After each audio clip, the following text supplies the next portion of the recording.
ശബരിമല സ്വർണ്ണക്കൊള്ളയിൽ തിരുവിതാംകൂർ ദേവസ്വം ബോർഡിനെതിരെ ആഞ്ഞടിച്ച് ഹൈക്കോടതി.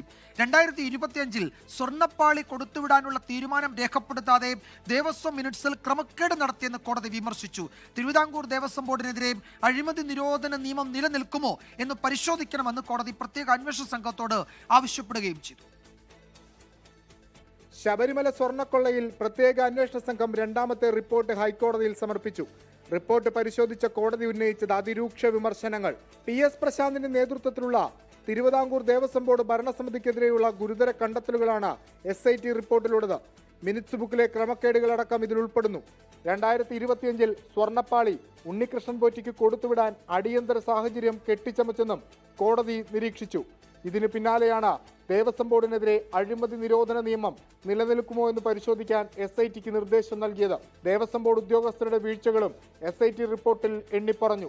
ഉദ്യോഗസ്ഥർ ഉണ്ണികൃഷ്ണൻ പോറ്റിക്ക് നൽകിയത് അമിത സ്വാതന്ത്ര്യം, സന്നിധാനത്തെത്തി വാതിൽപ്പാളിയുടെ പകർപ്പെടുക്കാൻ അനുമതി നൽകിയത് നിയമവിരുദ്ധമെന്ന് കോടതി വ്യക്തമാക്കി.